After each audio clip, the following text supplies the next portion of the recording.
I'm Katherine Anderson. I'm a choreographer, anti-corruption activist, and a 2014-15 EJ Safra Fellow. My project's objective was to design creative community engagement tools to address institutional corruption within American legislative bodies.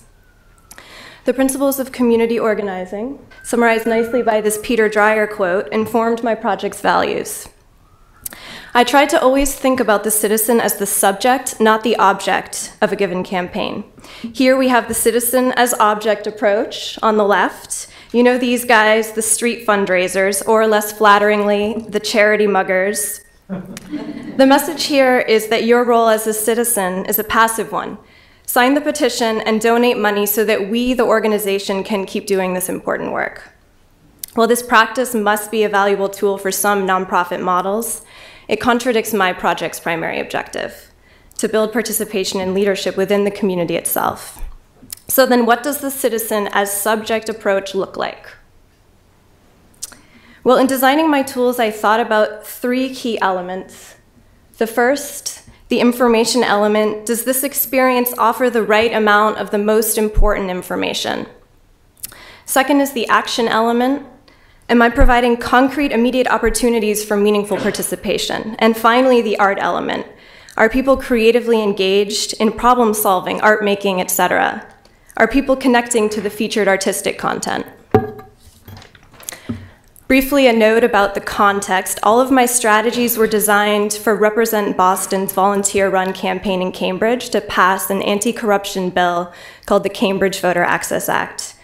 Represent Boston is a local chapter of the anti-corruption organization Represent Us. And now the tools themselves. My first tool is Sidewalk Movement. It's a dance theater installation performed in a public space, in this case, Porter Square subway station. The sound score featured recorded interviews with actual Cambridge residents, and here is a 90-second clip from a performance on April 17th. Yes, I am a Cambridge resident. What to do with it?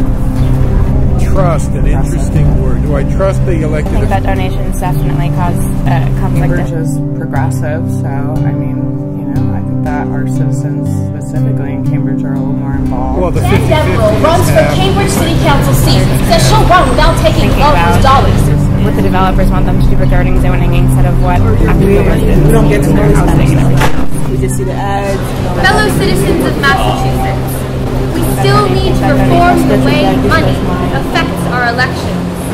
To that work, we must now all turn. One of the first that we learn as citizens of our culture is the principle of reciprocation. If you do me a favor, I owe you a favor. And what I learned is that very simply, people say yes to those they owe. Every member of every human culture has been trained to play by this rule. You must not take without giving in return.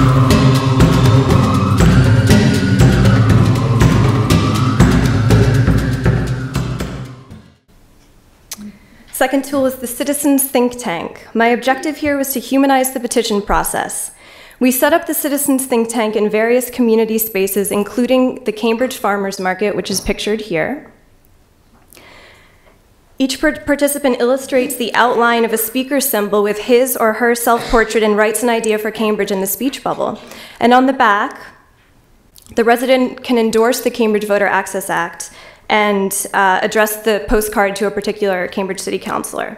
And here are some examples of some of the postcards we got. We had some earnest responses. A lot of people talked about affordable housing, Alamo Draft House, and this lovely abstract piece in pink marker. The postcards will be presented at a Represent Boston event this spring.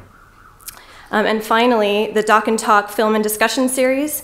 I chose films that demonstrated how progress on issues popular in Cambridge, like the environment, affordable housing, food justice, how progress on those issues could be stymied by institutional corruption at the federal level and also at the municipal level, which is where we are working in Cambridge. And each screening is followed by an audience-based discussion. Finally, I'd like to give thanks to everybody who helped with my project, and thank you all.